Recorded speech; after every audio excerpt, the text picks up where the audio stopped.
Good morning, beautiful people. Hello, good morning. Hope you all are thriving, not just surviving. So today, I'm actually going to be doing something a tiny bit different than normal. So I am going to be just breaking down a lot of different headlines because there's a lot of different stuff that kind of came about that I wanted to cover. Nothing like super big or jaw-dropping. Well, some of it might be a little bit, but just assorted headlines that I wanted to cover because there were a lot of different small little things that I wanted to talk about. So I figured I would just hodgepodge them all together. And I'm going to start with this. So I appreciate every single one of you. Please make sure to send some likes. I won't be on for very long today because I have to get to work. Yeah, I know.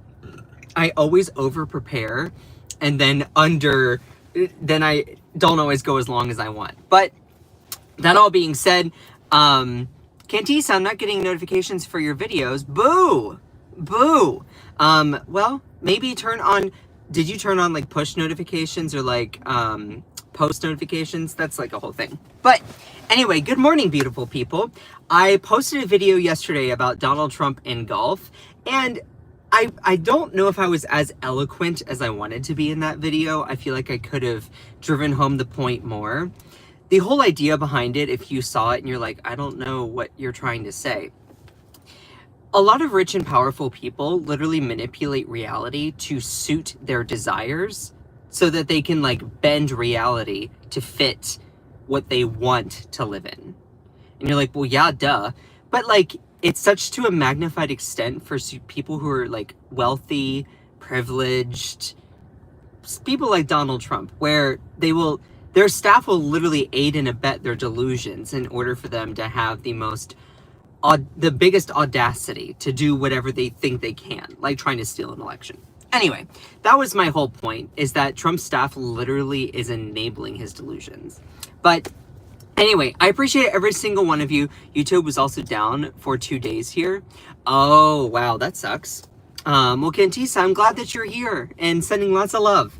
So I'm going to go over a lot of different assorted headlines today. And I'm really, really excited to be just going through this with you all. It's going to be a powerful live. I'm only going to be on for about 12 to 15 minutes from now on. I know that's going to be really, really short, but let's make it a super powerful, strong live. So let's just get right into it. All right. So please make sure to send some likes, share the live with a friend. It really does help out the live stream. But all right, let's get into it. That wasn't the best tongue pop. Hold on. Good morning, beautiful people. Oh my gosh, let's go through some of today's headlines. Why can't I do that like succinctly? You know, I want to just be like, this is what it is. Boom, boom, boom, boom, boom. All right, let me try this again. Let me try this again. All right. Good morning, beautiful people. Oh my gosh, let's go through some of today's headlines. Wow, I still get a little stutter. I'm crazy. Anyway, let's just get into it. I'm annoyed. Let's go. So, you all know that there's been a lot of stuff happening with Jeffrey Epstein and Donald Trump's connections to him. And this happened on Sunday. I wasn't super familiar with this all happening, but I heard about it in Mediaite, so I wanted to look into it. For those of you, do you know who the Dropkick Murphys are? Long story short, I've actually met the Dropkick Murphys because I used to be a competitive Irish dancer. Yes, you know those river dancer, Michael Flatley types. I used to do that competitively. The Dropkick Murphys are known for being kind of a mix between like a hard Irish, like traditional Irish band that does a lot of Irish music in Irish pubs, and more of like a traditional rock band, a little bit more punk, alternative kind of style. And I've actually danced to them at a wedding. So yes, I have actually done that. And I've met them and stuff like that. Anyway, but the Dropkick Murphys, they play traditional kind of, they play a lot of different tunes, but in an Irish style. So I think that's really fun. But they had a concert on Sunday and they wrote a whole new song. I don't know if this is the first time they debuted it, but the song was called First Class Loser. Dropkick Murphys play brutal montage of Trump and Epstein during concert. So let me just get into it here. The punk band Dropkick Murphys played a series of clips showing Donald Trump and convicted sex offender Jeffrey Epstein together during a performance of their song First Class Loser on Sunday. The band was performing at the Warped Tour Fest in Long Beach, California, when lead singer Ken Casey delivered a brutal dedication for the next song in their set. Quote, "This song is dedicated to a guy who wears orange makeup, craps his pants in his diapers, rapes women, touches kids, and it's called First Class Loser." And these are some pictures from the actual performance itself. This video, which I don't know who Marco Foster is, posted this on Twitter, and it's gotten 1.4 million views. And that's just a screenshot from the video. This is another moment from the video itself. It throws up the New York, I don't remember what, the New York Times, or if it was just the New York Post, posted this thing about Jeffrey Epstein and how Donald Trump, in their friendship and stuff like that, saying, "I've known Jeff for 15 years, terrific guy, he's a lot of fun to be with." And it said that he likes beautiful women as much as I do, many of whom are on the younger side. You all know that infamous quote, and that was another backdrop. But it was just funny how all of this started. And of course, I was looking through the comments on that post, on the Dropkick Murphys post, and it's so funny. All these people that are like screaming and whining, these MAGA types that are like, "Oh wow, you should just get back to doing music." It's very, very much like shut up and dribble. And it's like musicians and artists, regardless of the medium, have always been tied to politics. They've always been tied. Artistic expression has always been tied to politics. Even in the days of Michelangelo. I mean, going back that far. So it's just, for people to try to dissociate art and politics, it's kind of hard, you know? But I wanted to start with that. We have really low attendance this morning. Is the live stream okay? Are we doing okay? We just don't have very many people in here. I don't know why that is. But I'm going to continue on to the next story here. Do we want to talk a little bit more about Epstein, or do we want to get into something a little bit another thing that's actually kind of funny? So let me just go ahead and do that. I'll save the Epstein thing for last, okay? While I was going through looking at certain headlines, I also wanted to bring some interesting stories to you all. So the Weather Service, so you may not have heard, but there was a big earthquake that happened in Russia, like on the coast. And whenever there's really big earthquakes that happen, often a tsunami follows. So are we doing okay? Because I'm not seeing any other chats. I'm not seeing any other chats. Are we doing all right? So I just want to make sure that the live isn't glitching, or my voice isn't like stalling out or whatever. Anyway, so I see this headline, and and truth be told, I woke up. This happens a lot. I'll wake up in the middle of the night and I'll go and get a snack, and I'll be reading headlines at like 2 a.m., 3 a.m.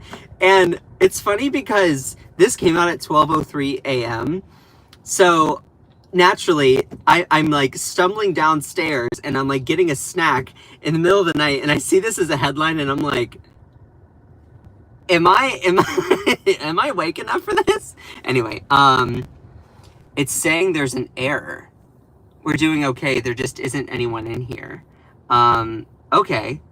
Seems to be okay for me. That's interesting. All right. Well, keep me updated if things look wonky.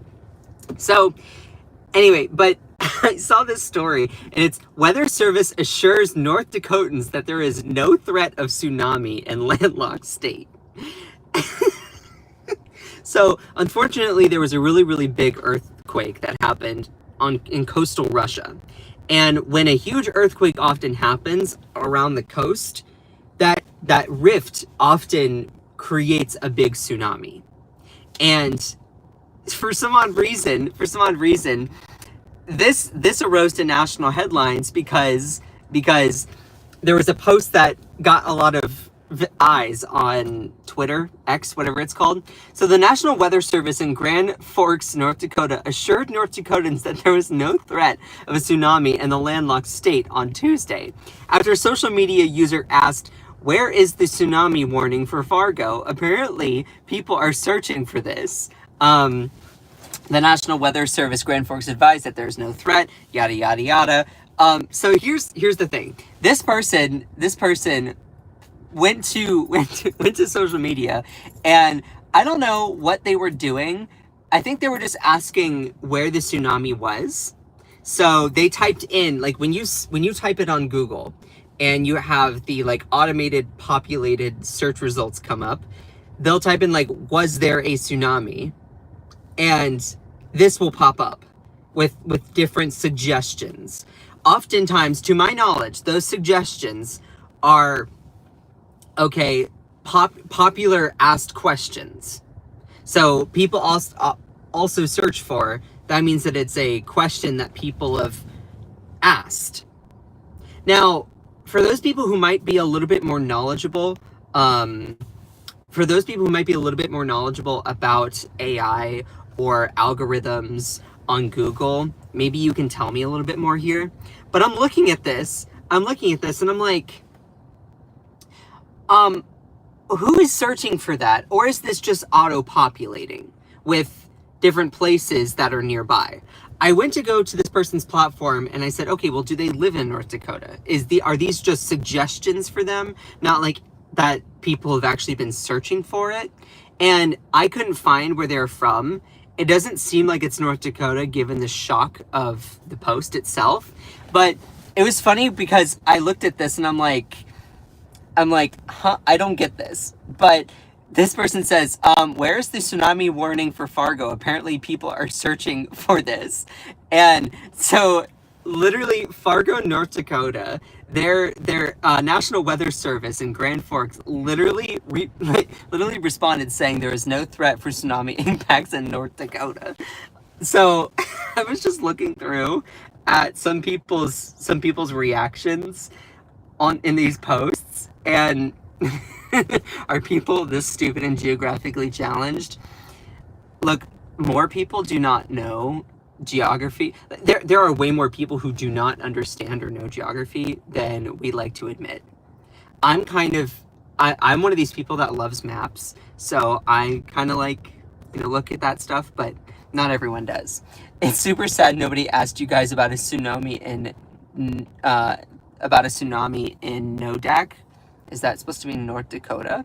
But yeah, this person, I don't know what movie that's from, but urging fellow Chicagoans to take shelter immediately. Oh, thank God. I was about to lose sleep over the Dakotas being hit. This person says government employees think citizens in North Dakota are stupid. I cannot corroborate that. But, yeah. Are we doing okay? Because I'm not seeing any comments. I'm not seeing any comments here. What's going on? I truly don't... Are we doing okay? Because it's the live is acting unusual. So I just wanted to check in with you all. So that was another one. This one's like, oh, that was a close one. This is what powerful fear-mongering can do. No way people are searching that up. No threats to Boulder, Colorado either. Looks like we might be safe over here. Just quiet. That's so interesting. That's so weird. Good. Well, I'm glad that it's like not crazy, filled with trolls, but still. I'm gonna have to go here in about 5-ish minutes, but I want to also bring a couple other headlines to you all that I think is important. So, Democratic Senate words. A new candidate has entered the race for senator in North Carolina.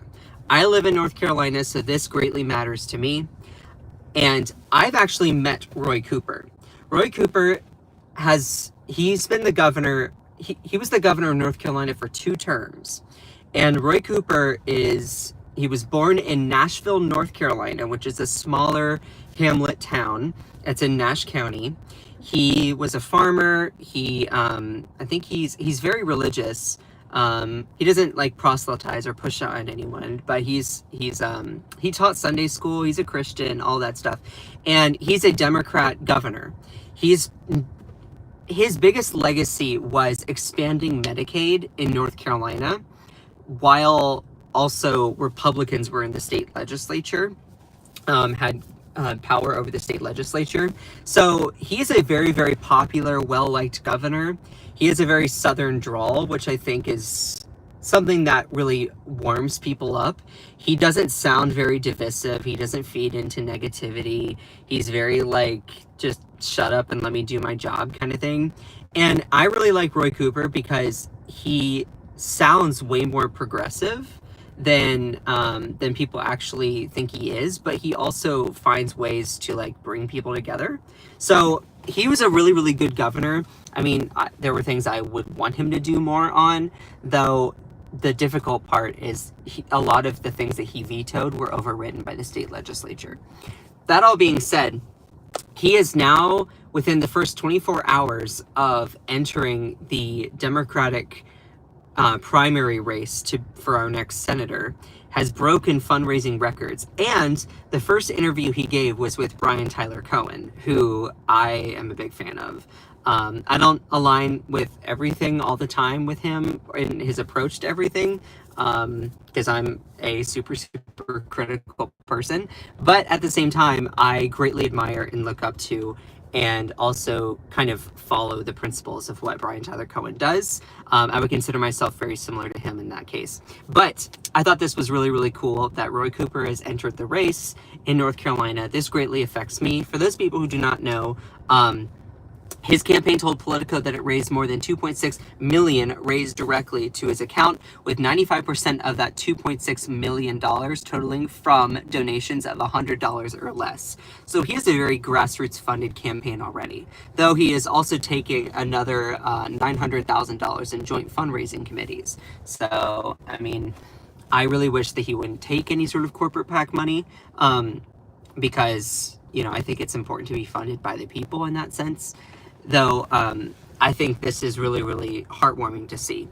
Cooper, a former two-term governor who's won 6 statewide races in North Carolina, announced that he would run for the Senate on Monday morning. Cooper's entering of the race was widely seen as a win for Democrats, as he was their first choice. He was their first choice recruit for what is likely to be one of the key races in 2026. Now, he was elected to Attorney General twice. I believe he was elected to governor twice. I don't know what the other 2 statewide races would have been, but I just wanted to report on that. And I'm gonna have to go here in a minute, but I also wanted to quickly report on this story. There's not too many people in here either. Yeah, I don't know what it is like on the back end. That's strange. But I hope I'm not being like shadow banned or something. That all being said, let me get to this here, okay? Oh my gosh, this is not political at all, but I just have to talk about this. Oh my gosh, fan throws dildo on court during a WNBA game. So for those people who do not know, WNBA is Women's National Basketball Association.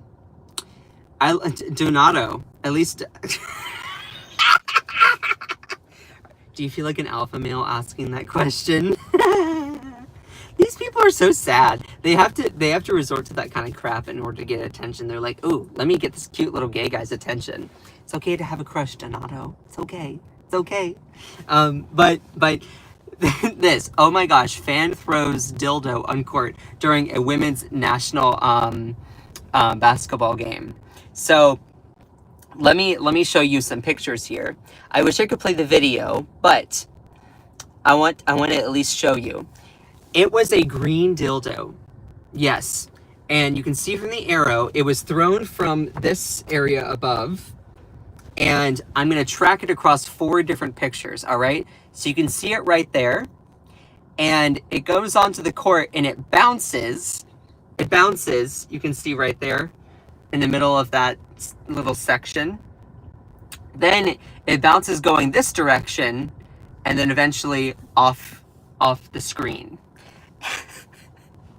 and the reporting was just really bonkers in the moment.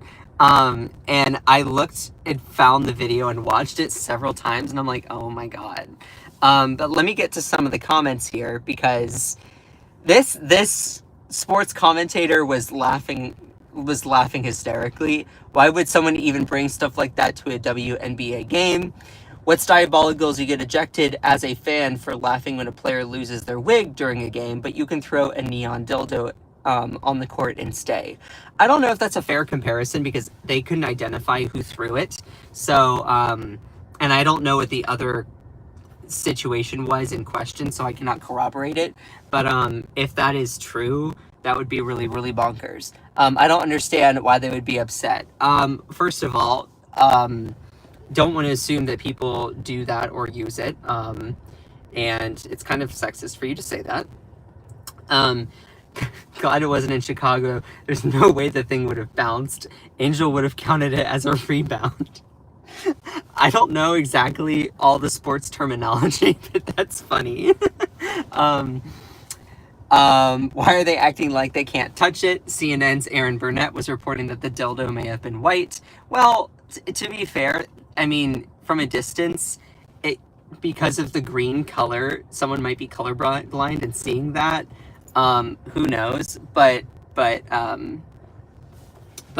are a lot of people saying, question, who is stealth enough to sneak into the locker room and get it? And so a lot of these responses here, I also want to point out that, like, I don't know if I like these comments, because I find that to be low-key a little bit sexist. I find it to be, like, some of the comments and some of the responses, I'm like, okay, why do people feel the need to do that during a WNBA game? I'm not a woman. I do not identify that way.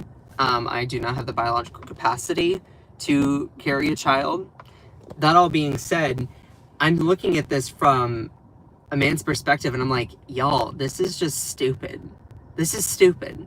So, like, I kind of think that there's inherent sexism that is also a part of it.